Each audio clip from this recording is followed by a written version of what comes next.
Bonjour à tous. Un grand merci à tous pour votre présence pour ce quatrième webinaire d'information du DAC 58.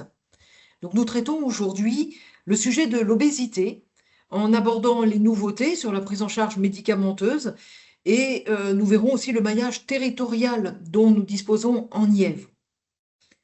Alors, très vite en termes d'organisation. Donc, je vous propose de me faire part de vos questions en cliquant sur l'onglet questions-réponses. C'est le petit point d'interrogation où il y a noté QR.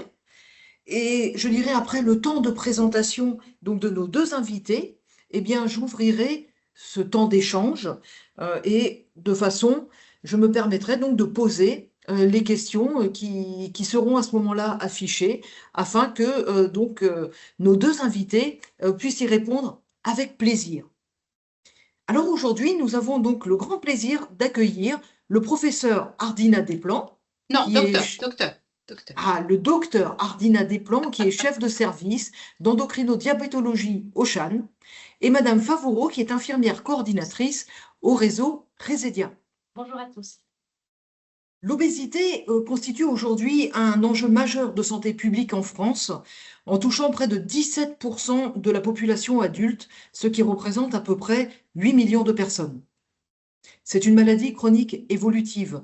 Elle est associée à de nombreuses complications cardiovasculaires, métaboliques, mécaniques, et peut avoir des conséquences psychologiques et sociales importantes.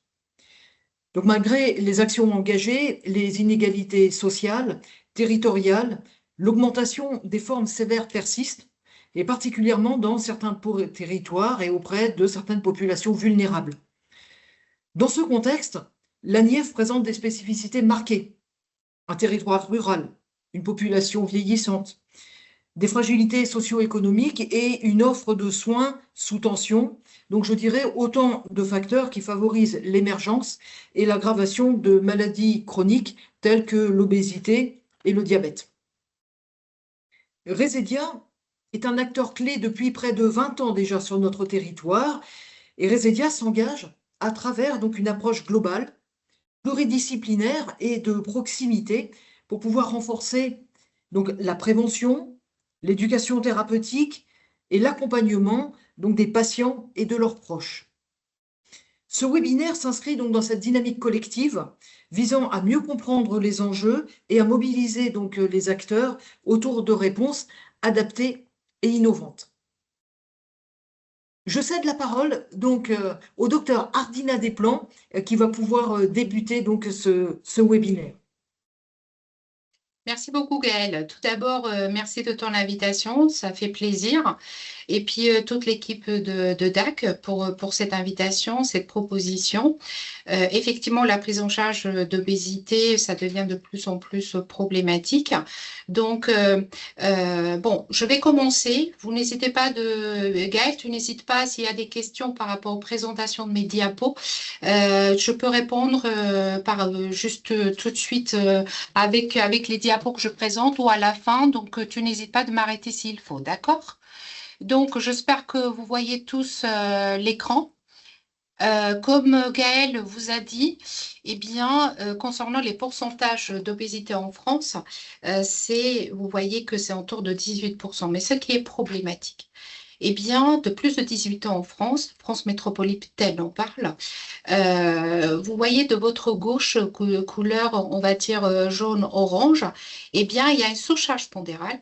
Et là, c'est entre IMC 25 et inférieur à 30, il y a plus de 30%. Et ce que je vois, moi, dans les consultations, c'est de plus en plus des jeunes qui présentent une sous-charge pondérale, voire une obésité avec un diabète type 2 qui est présenté de plus en plus jeune. Je parle de ça, pourquoi? Parce qu'un diabète type 2, c'est à partir théoriquement de l'âge de 40 ans. Et là, je vois même des jeunes de 16 ans et demi, parce que moi, je vois les patients à partir de 16 ans et demi, voire 17, au moins de 18 ans en tout cas, présentant de diabète avec parfois d'obésité morbide.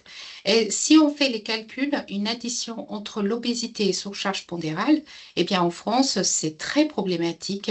On frôle près de 50%.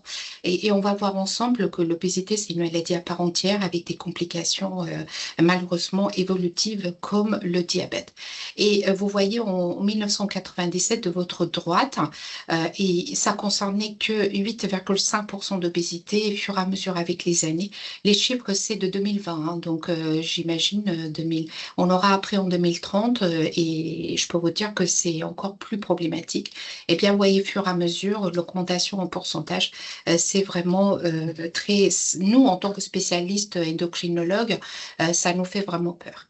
Et là, permettez-moi de voir, vous voyez, hein, le Bourgogne-Franche-Comté, notre région, on est un petit peu plus de la moyenne nationale, on frôle près de 19%. On n'est pas rouge vif, mais on est rouge quand même. Et de côté gauche, l'OMS considère que le surpoids et l'obésité est la 5e cause de mortalité. Hein, vous voyez, qui entraîne des décès de au moins de près de 3 millions des personnes chaque année, si on parle de la maladie d'obésité, une maladie à part entière. Alors, quand on parle des comorbidités, parce que c'est pas obésité en lui-même en tant que maladie qu'on a des décès ou des problématiques, c'est surtout les comorbidités qui sont accompagnées à cela. Et vous voyez que donc, j'espère que vous avez toujours l'écran, à la MASH, c'est-à-dire la stéatose hépatique, 90%. C'est pour cela que quand on prend en charge, Sophie, hein, l'obésité, eh bien, on ne peut pas prendre en charge l'obésité si on ne cherche pas les complications.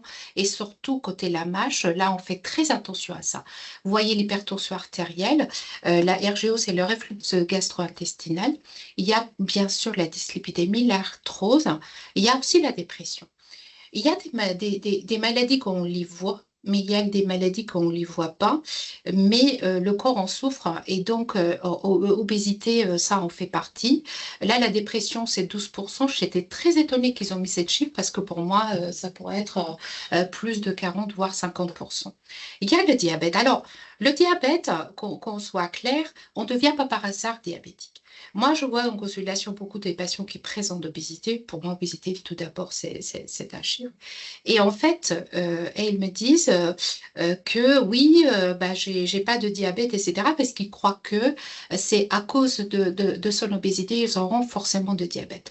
Le diabète, c'est une maladie génétique. On ne devient pas par hasard diabétique. C'est pas qu'on présente une surcharge pondérale, voire une obésité, surtout obésité abdominale qui monte l'insulinorésistance, eh bien, on aura du diabète. Quand je dis c'est une maladie auto-immune génétique, c'est-à-dire que si un des parents, par exemple, présente du diabète, la probabilité chez les enfants, c'est 35%. Et si les deux parents présentent du diabète de type 2, eh bien, la probabilité chez les enfants, c'est 75%. Pourquoi je précise cela? Parce que si génétiquement parlant, la personne est programmée d'avoir de diabète, et s'il y a cette sous-charge pondérale, voire l'obésité, surtout l'obésité abdominale, eh bien, de cela, on peut diagnostiquer très vite. Hein, il peut avoir le diabète très, très jeune. C'est comme j'ai dit tout à l'heure, à partir de 16 ans et supérieur. Bien évidemment, il y a certains cancers. Le syndrome apnée du sommeil, là aussi, j'étais étonnée des chiffres parce que pour moi, il y a entre de 30 à 40% qui présentent de l'apnée du sommeil. Il suffit de poser quelques questions et de voir qu'il y a une souffrance très importante.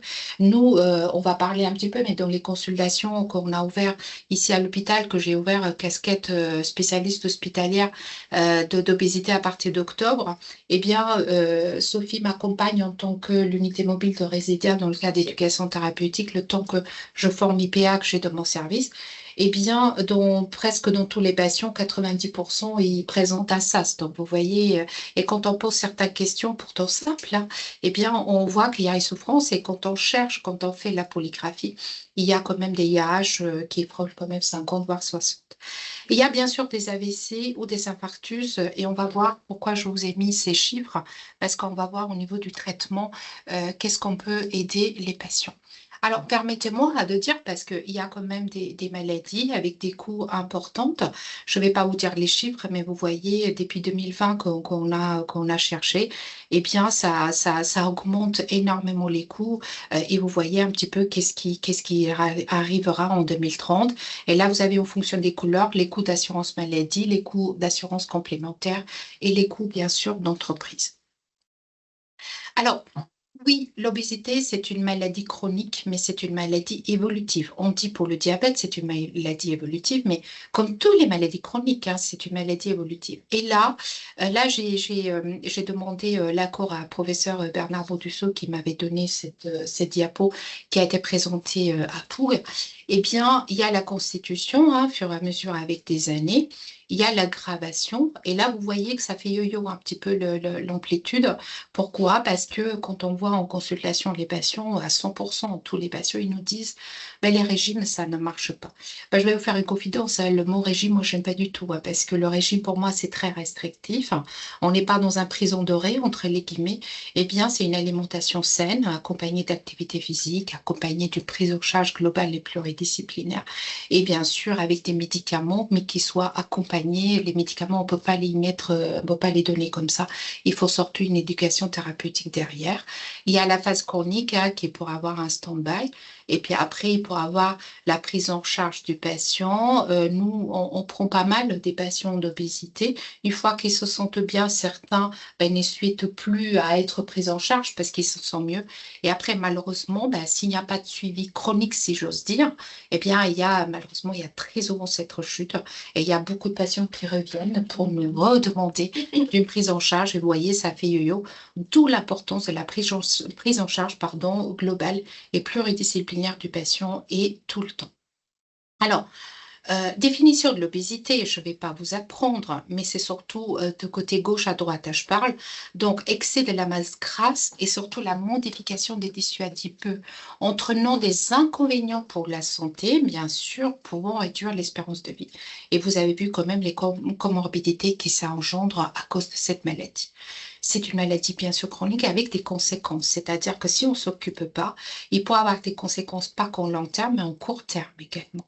Et puis, contrairement à ces pathologies secondaires, la prise en charge médicale semble encore insuffisamment.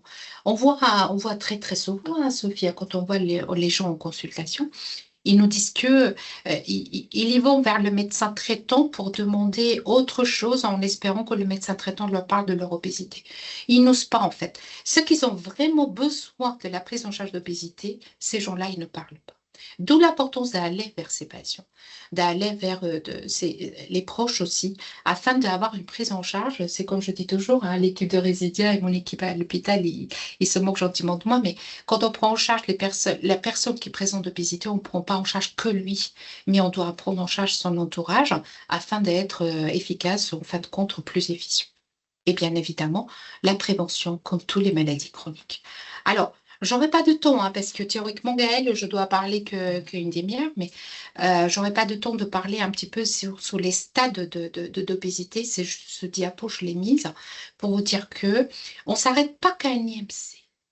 Pas du tout. C'est loin de ça. Par rapport à diagnostic de l'obésité en lui-même, plus vite on fait un diagnostic précis, si j'ose dire, mieux on prend en charge le patient et on évite les complications en court et en long terme.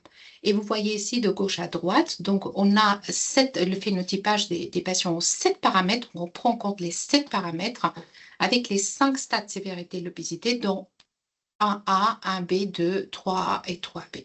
Et donc, si on parle des stades, on parle de l'IMC. Vous voyez, l'IMC qui est un des indicateurs, mais il y a aussi le retentissement médical, c'est-à-dire qu'il peut avoir des complications au pas, métaboliques ou cardiovasculaires. Le stade 3, c'est surtout là, ça commence la sévérité pour de vrai, le retentissement, surtout la qualité de vie, via les comorbidités qui présentent, mais aussi fonctionnelles, hein, bien évidemment. Et donc, dans le stade 4, c'est les troubles psychologiques et psychopathologiques et au cognitif, hein. Surtout, il y a des troubles de comportement, il y a l'étiologie de l'obésité. Je parlerai un mot tout de suite des comportements alimentaires, surtout les TCA, c'est des troubles de comportement alimentaire. Et bien sûr, la trajectoire pondérale, c'est ce qu'on vient de voir, qu'il y a toujours des yo-yo. Je voudrais préciser qu'un seul élément de chaque colonne, tout de même, suffit à classer l'obésité dans le stade de sévérité ou proposé, hein. C'est-à-dire, par exemple, si on a un MC à 50, bien évidemment, on est toujours tout de suite à un stade sévère, voire très sévère de l'obésité. Alors, j'ai mis ce diapo, pourquoi? Parce que je précise, maladie chronique multifactorielle. Et là, juste au milieu, ces couleurs bleues nuit, il y a le côté génétique. Parce que ce que je trouve ça malheureusement, il y a de plus en plus des de voir ces gens-là de dire bah oui il mange trop etc il fait pas d'activité physique il y a tout de suite le jugement sans vraiment à comprendre d'où ça vient son obésité. Est-ce que ça vient de son enfance? Est-ce qu'il y a d'autres problèmes, etc. Mais on oublie que c'est comme toutes les maladies chroniques, presque toutes les maladies chroniques, et bien l'obésité comme le diabète, c'est des maladies génétiques. Et vous voyez au milieu, environ de 40 à 70% de notre poids dépend de notre constitution génétique. Moi, les patients, je les crois. Je les trouve sincères souvent quand ils disent je fais tout, docteur Desplots, mais je n'arrive pas à perdre même pas 1 kilo. Et là, je vois, je sens leur souffrance. Et là, quand je leur dis, parce que bah, il faut dire aussi, hein, est-ce que vos parents, ils présentaient des obésités? Est-ce que vos grands-parents, etc. Ils me disent oui. On est tous dans la famille, que ceux que je connais, ils nous disent bah, on est obèse. Et bien, quand je le dis que c'est génétique, je peux vous jurer que la charge sur les épaules mentales, surtout, ça descend beaucoup de crans, hein.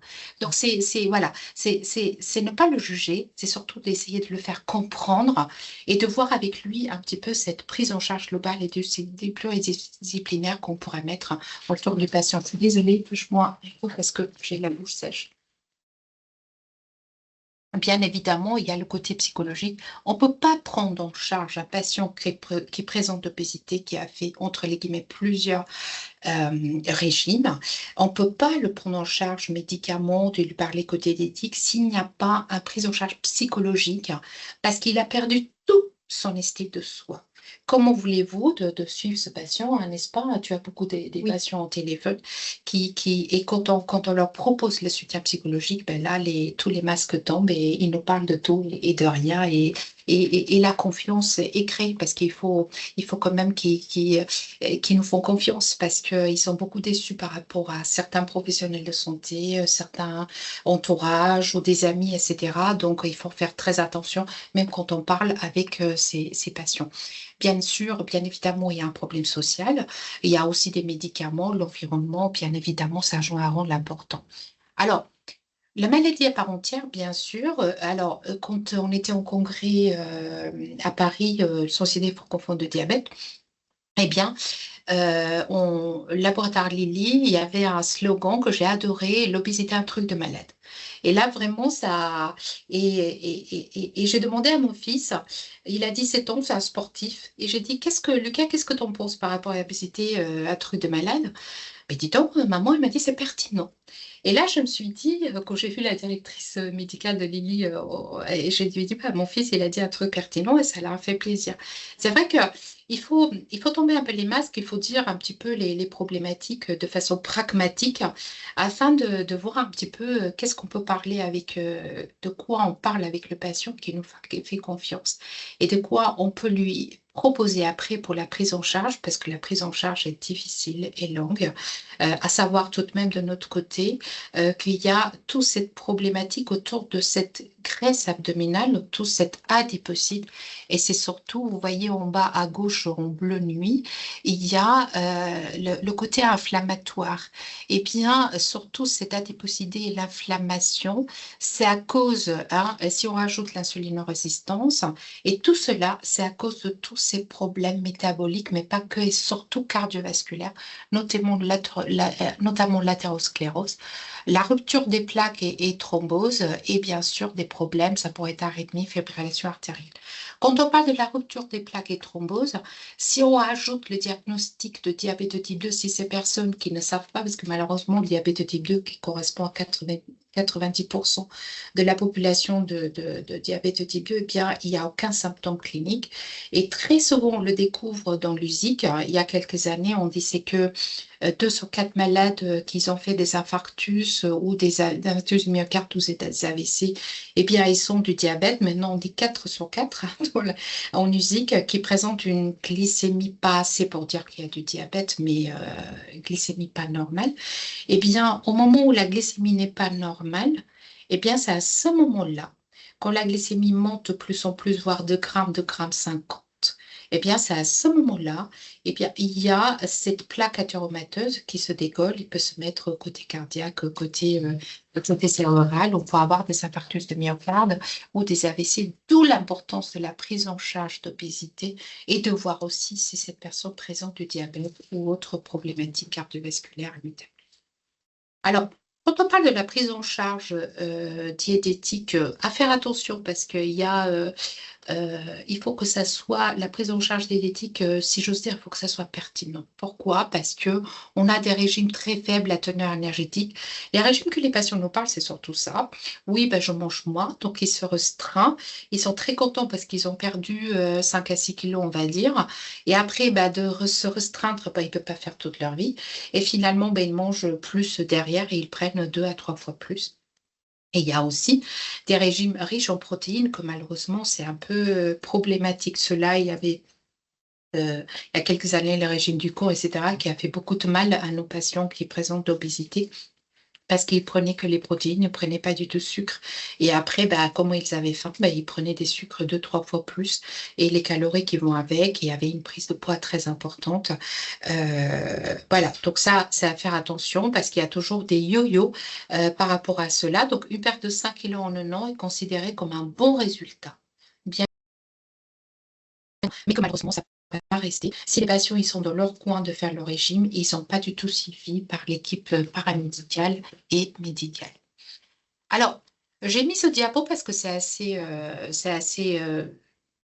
pertinent, j'ose dire, parce qu'on parle de plus en plus de régime méditerranéen. Et là, vous voyez que les patients, ils sont suivis pendant 7 ans. Certains patients avec un régime, une alimentation, on va dire, hypolipidique et une alimentation méditerranéenne.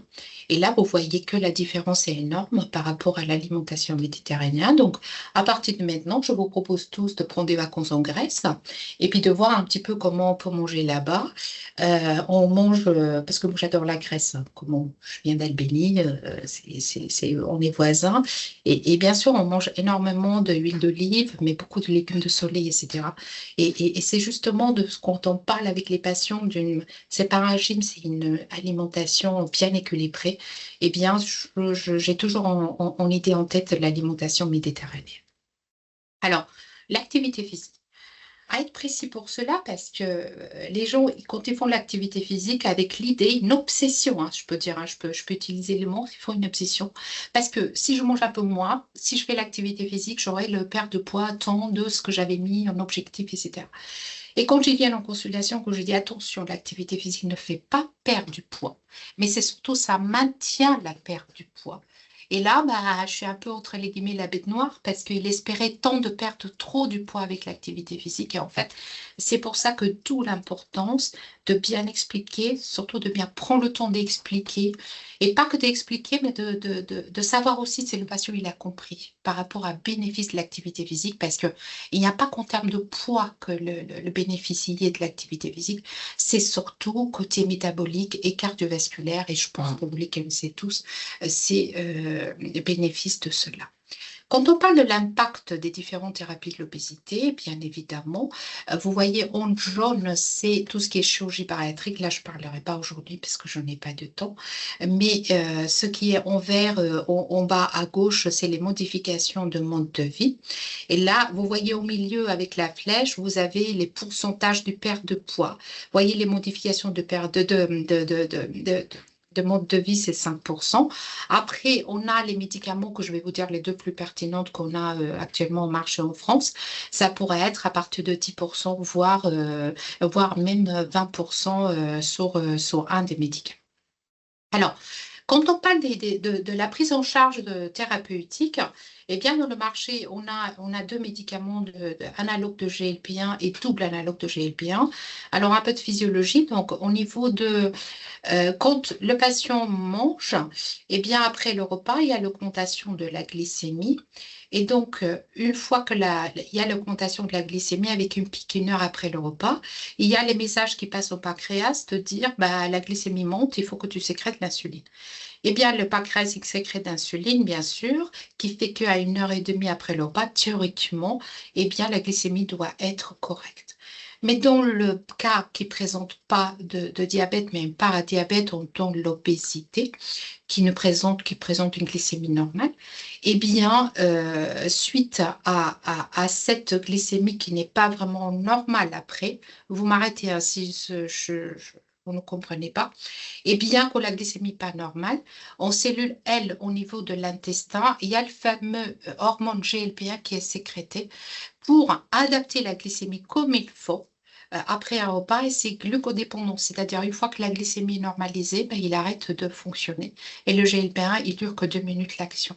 Et dans le diabète de type 2, qu'est-ce qui se passe? Il y a cette fameuse enzyme DPP4 qui bloque l'action de GLP-1. C'est pour ça qu'on a, par exemple, des traitements par Januvia ou Xelevia ou Galus, eh bien, qui bloquent cette enzyme DPP4 qui baisse les glycémies après le repas, mais il n'y a pas d'impact au niveau de la perte de poids. Eh bien, les analogues de GLP-1, que c'est en injectable, pourquoi c'est en injectable? Parce que ça approche de 95% de plus d'hormones humains. Et si on donne par comprimé, mais on va voir au niveau des traitements, mais si on donne par comprimé, ben là, c'est détruit par l'acidité gastrique. C'est pour ça qu'on fait un injectable, c'est une fois par semaine. Et vous voyez que il n'y a pas que la régulation de la glycémie, mais il y a aussi la baisse de sécrétion de glucagon. L'insuline et le glucagon, c'est des hormones toujours en guerre entre les guillemets, parce que s'il y a une augmentation de glucagon, il y a une augmentation de l'insulinorésistance. Eh bien, ces médicaments, on va dire, euh, il y a une protection au niveau du pancréas. Ça n'oblige pas le pancréas de sécréter l'insuline, mais il y a une protection, une préservation de l'insuline en sécrétion endogène par le pancréas. Mais il y a aussi, au niveau cérébral, il y a une sensation de la satiété. C'est pour ça que les gens ils mangent moins. Et au niveau estomac, il y a le ralentissement de vidange gastrique, d'où l'importance de l'éducation du patient. Pourquoi? Parce que l'effet qu'il y a un ralentissement de vidange gastrique, eh bien, il peut avoir quelques nausées, les patients, voire des vomissements s'ils mangent trop vite. Et bien sûr, il y a une protection très importante au niveau de toutes les artères. C'est pour cela que, surtout dans le diabète de type 2, nous on donne ce traitement des analogues de GLP-1 pour des gens qui ont eu des infarctus de myocarde, des antécédents ou des AVC, parce qu'il y a une protection très importante. Il y a une faible risque d'hypoglycémie parce que c'est glucodépendant, hein, ce que je viens de dire. Ce qui n'est pas mis là, il y a des études qui ont montré eh bien, qu'il y a la réduction de la MASH, de la stéatose hépatique, mais aussi de syndrome apnée du sommeil. Est-ce que j'étais claire jusque-là? Alors, dans les analogues de récepteurs de GLP-1, ben, on a toujours un petit peu les avantages. Donc, pour le diabète, il y a l'efficacité de l'hémoglobine liquide, il n'y a pas d'hypoglycémie, pas de titration. On fait une fois par semaine. Les doses sont fixes, sauf qu'on change les stylos quand on change les doses. Donc, le patient, il n'a pas du tout à manipuler les stylos comme avec l'insuline. Et il y a un perte de poids significatif.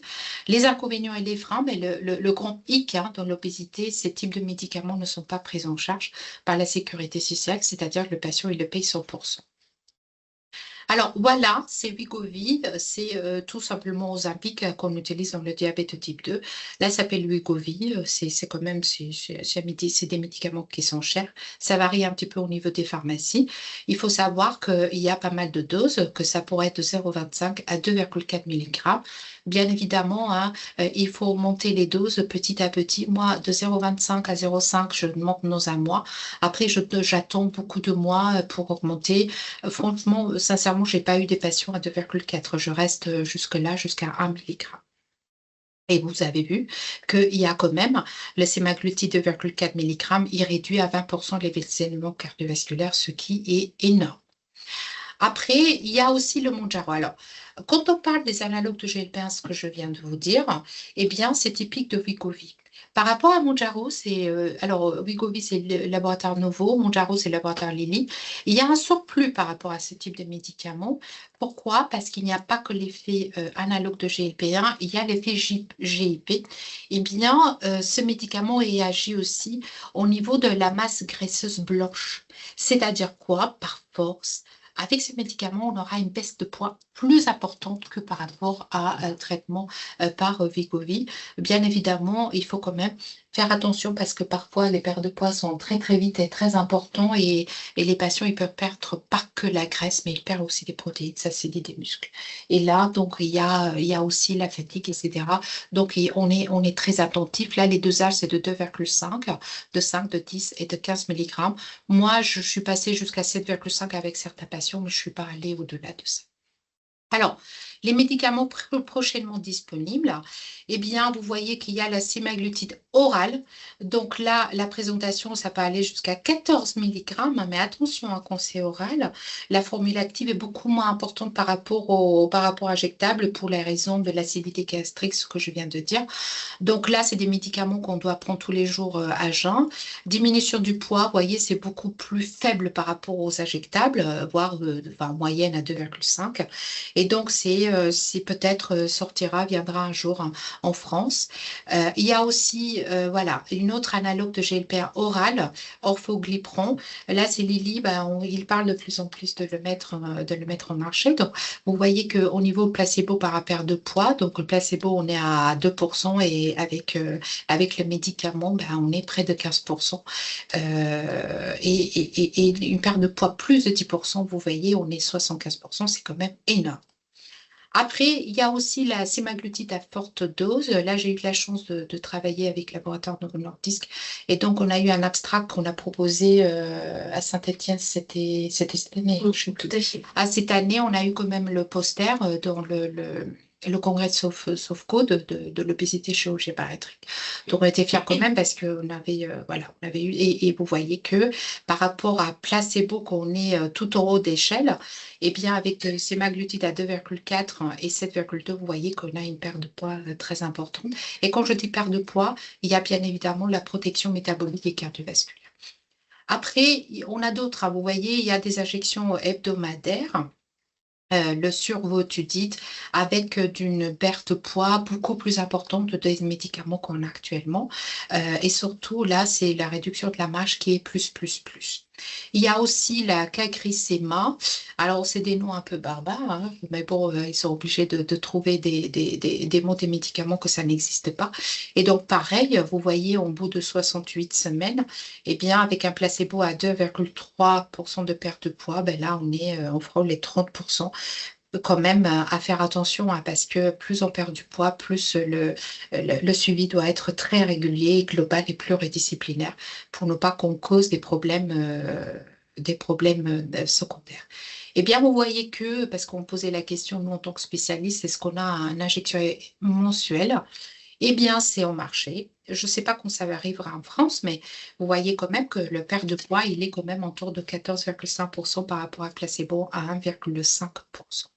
Alors, tous ces produits, c'est beau hein, à savoir, mais la question qui se pose pour ces nouveaux médicaments, pour quelles personnes, avec quel type de conditions on met?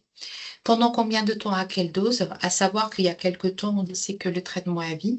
Maintenant, en tant que spécialiste, on dit plus le traitement à vie, mais un traitement à long terme. Et si on doit arrêter à un moment ou à un autre, on n'arrête pas de jour au lendemain. Il faut que les patients soient accompagnés par l'équipe pluridisciplinaire. Je précise toujours pluridisciplinaire. Quel effet secondaire à long terme? Là, on sait qu'il y a les nausées, qu'il y a les vomissements, qui pour avoir, et certaines études, ils disent peut-être quelques problèmes de vue, quelques problèmes psychologiques aussi. On verra sur les études qui sont dans le marché. Qui le prescrira? Eh bien, à partir du mois de juillet, les médecins généralistes, ils ont le droit de prescrire parce que jusqu'au juillet, il y avait de droit que les spécialistes endoc ont pris mon prescription et puis les médecins généralistes, ils pouvaient le renouveler.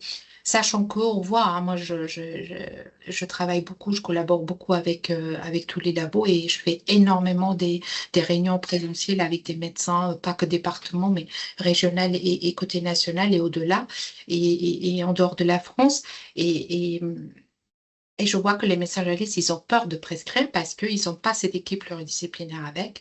Il y a aussi le coût. Hein. Il y a un grand frein pour le coût des patients parce que notre département, je ne vais pas vous apprendre, il y a autres rurales, etc. Mais il y a surtout une précarité qui est très importante et qui sera le coût. Bah, on essaye, hein, nous, en tant que spécialistes, moi j'ai eu de la chance, j'ai été élue aux sociétés francophones de diabète. Pendant 4 ans, j'étais membre de conseil d'administration et je fais partie de tous les boards nationales de tous les labos. Eh bien, on essaie de négocier à fond par rapport au coût, que ça soit moins important pour le patient, mais c'est descendu quand même le coût, mais rien n'est gagné. En espérant que l'année prochaine, on aura cette bonne nouvelle de dire que certains, les médicaments dont je parle, Mounjaro et Wegovy peut-être sont remboursés, mais avec certaines conditions. Pas pour tout le monde, attention. Alors, la prise en charge d'obésité, je vais faire vite. Il y a 4 étapes qu'il faut tenir. De dépister, bien sûr, de dépister systématiquement. C'est ce que je viens de dire par rapport à 7 points. Et quand on dépiste, surtout de faire appel surtout aux maisons de sport santé. Et là, on a de la chance, on a un autre réseau, qu'on a eu labellisation de maisons de sport santé depuis 2020 par rapport à cela. Donc, Sophie va vous parler. En deuxième étape, c'est de diagnostiquer, hein. C'est surtout de trouver les bons mots, hein, aux patients, hein, parce qu'il y a certains patients, quand ils viennent avec des bras croisés et tout. Et puis, c'est surtout d'essayer d'ouvrir les bras des patients. Comme ça, ils peuvent vous faire confiance et ils peuvent vous donner la possibilité de prendre en charge leur obésité. Et puis, de définir la complexité, hein, voilà, de discuter bien sûr, s'accorder le projet de soins, s'accompagner, hein, accompagner le patient en toute difficulté, surtout psychologique. Et autostigmatisation, là, je fais pas mal de formations là-dessus. Oui, Hein, enfin, tout à fait. j'anime des formations là-dessus, sur la posture du patient, etc. Et les professionnels de santé, ils adorent. Et puis de proposer, bien évidemment, une éducation thérapeutique, c'est indispensable. Pour moi, je dis toujours, hein, c'est pas le médecin qui est plus important pour la prise en charge de l'obésité. Certains médecins, ils n'aiment pas quand je dis ça, mais c'est surtout la partie paramédicale. Si on n'a pas des infirmières, des médecins, psychologues, les APA, etc., et puis la prise en charge ne pourrait pas être faite de l'obésité en tant que maladie chronique. Et bien sûr, de décider ensemble, hein. On ne peut pas décider pour le patient, on décide avec le patient sur la prise en charge en cours et surtout en long terme par rapport à cela. Donc là, après, les professionnels de santé à qui adresser le patient. Et bien, il a stade 1, donc que ça pourrait être suivi par le médecin légiste, mais tout ce qui est dit par HAS, là, vous pouvez voir un petit peu. Donc là, je disais qu'une approche holistique, bien évidemment, hein, par rapport aux patients, on a HAS, on a la Société francophone de diabète, le choix définitif du traitement avec tout cela, toute cette montagne, les professionnels de santé doivent faire avec. Donc, pour moi, la lutte contre l'inertie clinique et thérapeutique et le rôle de ETP qui est très important. Et je vous remercie de mon côté. Je laisse la parole à Sophie. Merci beaucoup, Alors, Madame je peux... Desplan, déjà pour ce premier temps Oui. qui nous a bien expliqué les choses. Est-ce que vous pouvez juste réexpliquer, s'il vous plaît, l'acronyme MASH? MASH, c'est la stéatose hépatique. Et en fait, on fait le fibroscan.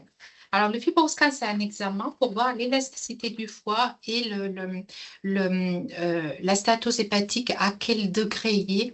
Parce que malheureusement, il n'y a pas vraiment de symptômes cliniques. Mais quand on parle d'obésité, surtout l'obésité abdominale, qui est très important, qui présente l'insulinorésistance, plus l'insulinorésistance est importante, plus la MASH est importante. Et là, on peut faire une prise de sang FIB4. FIB en majuscule et 4.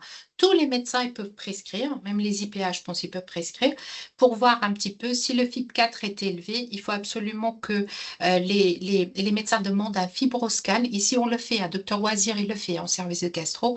Moi aussi, quand je fais les consultations, j'étais formée par docteur Oisir et je peux faire pour mes patients que je vois en consultation. Et donc, la stéatose hépatique est très importante parce que si on ne le traite pas, ça pourrait arriver jusqu'aux cirrhoses hépatiques, voire des cancers hépatiques. Merci beaucoup, Madame Desplan. Donc oui, je vais vous présenter le maillage territorial de Resedia et notamment avec le GHT. Donc, Oui, vas-y. pardon. Donc, L'accompagnement du patient. Donc, comment il se passe? Donc, le médecin généraliste garde le rôle pivot dans l'accompagnement du patient et aussi, je rajouterai également de son entourage. Donc, Resédia, nous sommes dans le repérage des personnes en situation d'obésité. On a un fort maillage territorial sur le territoire. On travaille notamment avec les structures médico-sociales et de santé mentale.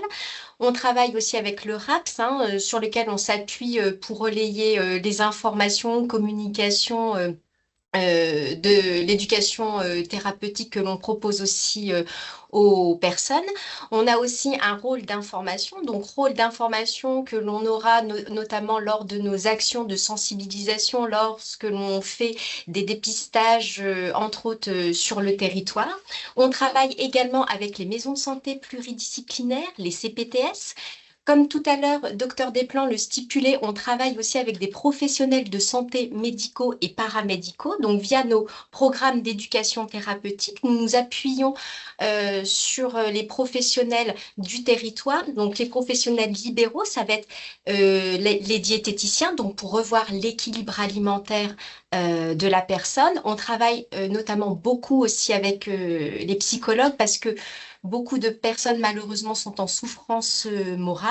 On travaille aussi avec les podologues et autres professionnels paramédicaux pour accompagner au mieux le patient. Nous travaillons également en étroite collaboration avec le DAC, donc dispositif d'appui à la coordination, notamment pour des personnes qui présentent des situations complexes. Donc, c'est une aide très précieuse pour nous également.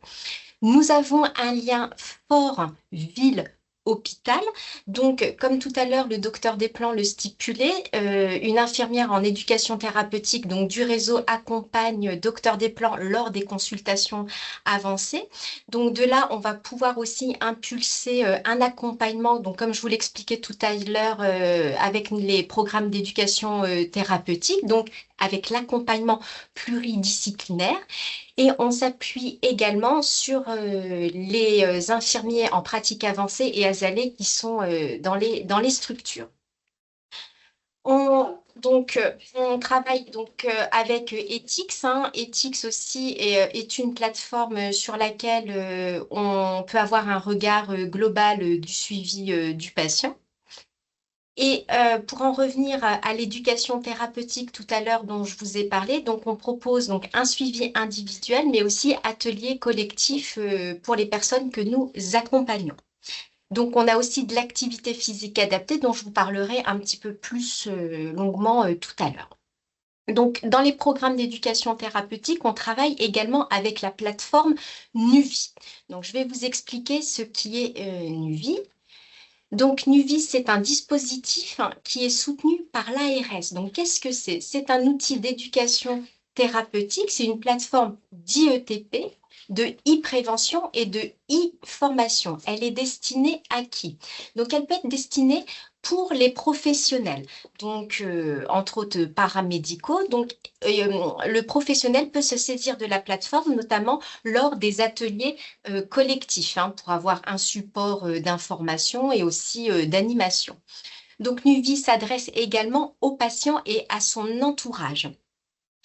C'est un dispositif donc multithématique qui va aborder différentes choses, dont la prévention diabète, la nutrition, donc qui regroupe l'équilibre alimentaire et l'activité physique, le surpoids, l'obésité. Il y a aussi d'autres briques sur lesquelles nous sommes un petit peu moins concernés, où il y a l'endométriose et depuis peu de temps, il y a la brique insuffisance cardiaque. Donc, c'est un format hybride, c'est-à-dire donc la personne peut travailler de chez elle, donc via des ateliers qui vont lui être proposés et elle pourra refaire les ateliers autant de fois que nécessaire. Et à l'issue de ces ateliers, un quiz est proposé. Il y a aussi donc pour les personnes qui bénéficient de Nuvi un forum sur lesquels les personnes inscrites sur la plateforme peuvent partager aussi leur expérience.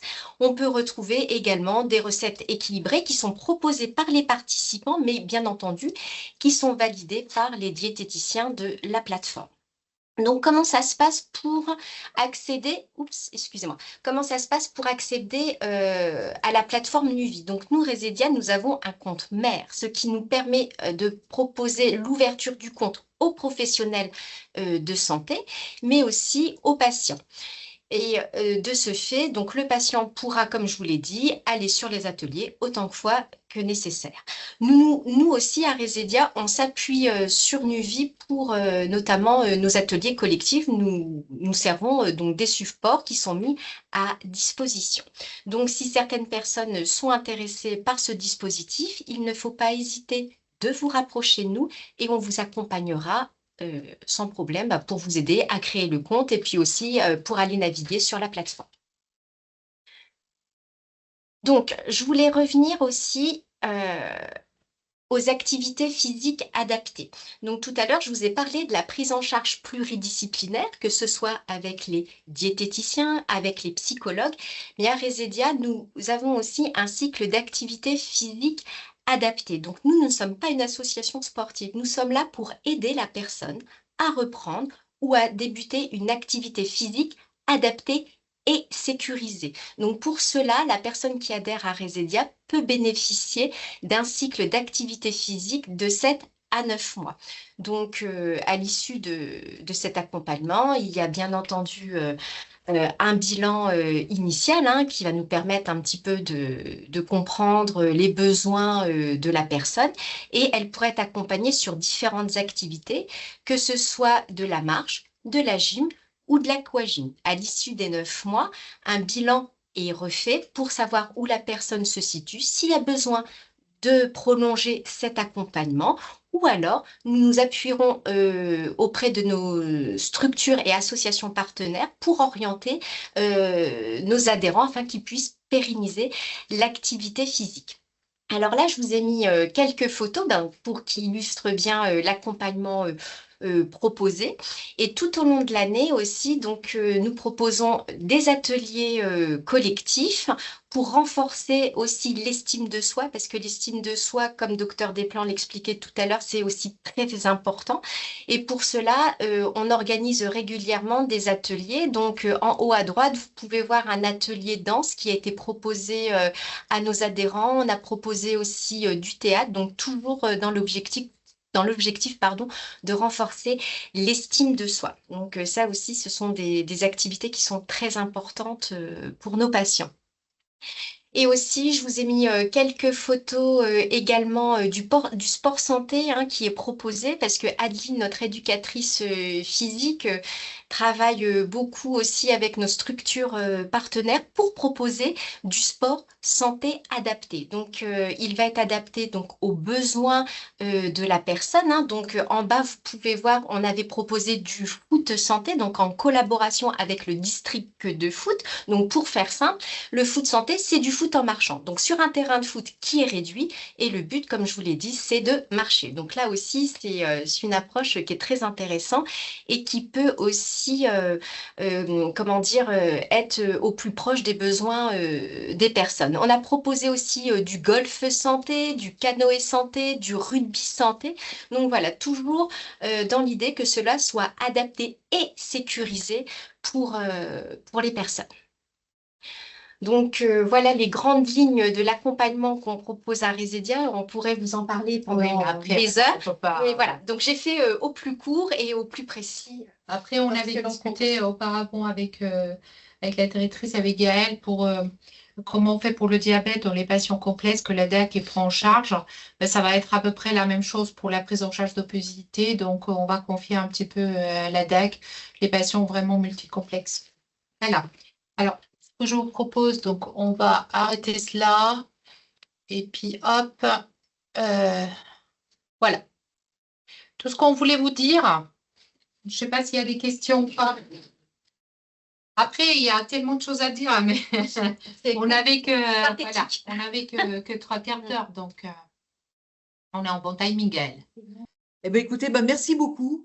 Je vois que vous avez été bien dans les temps. Merci pour votre efficacité aussi, Madame Favreau. Merci beaucoup pour votre explication, Madame Desplan. On avait une seule question qui concernait notamment donc l'acronyme de la MASH. Oui, Je vois que Madame Favreau, vous n'avez pas suscité d'interrogations et de questions, donc ce qui veut c'est dire bien. que tout était Ah, aussi bien clair clair. pour l'ensemble Oui. des participants. Après, le message que je veux passer, moi je veux faire les consultations, je fais une ou deux demi-journées par mois parce que je suis beaucoup. Et donc, n'hésitez pas de nous envoyer des patients. S'il y a besoin, là, je sais que j'ai ouvert une autre plage au mois de mars. Donc, je peux mettre des patients, quoi. Après, s'il y a des urgences, bien évidemment, je les prendrai. J'appelle ça des consultations sauvages. Je les prendrai en supplément. Donc, il n'y a pas de souci. Mais surtout, vous n'hésitez pas, soit de contacter le Résidia, parce que comme ça, elle m'envoie les patients On a un pour les relais aussi. consulter, soit à mon secrétariat de consultation à l'hôpital. C'est avec plaisir. Mais écoutez, un grand merci à vous. Je pense qu'effectivement, le message est bien passé, autant pour votre professionnalisme que pour votre disponibilité, pour C'est gentil. notamment et nos professionnels et l'ensemble des Nivernais. Merci Un à vous grand, de nous grand donner merci cette à vous possibilité, pour votre Gaëlle. participation à ce webinaire. Merci. À Merci bientôt, bonne beaucoup. continuation et bonne fête fin d'année à tout le monde, quand même. Exactement. Ouais. Eh Au bien, revoir. écoutez, merci pour tout et puis on vous dit à très bientôt. À très À Au bientôt. bientôt. revoir. Au revoir.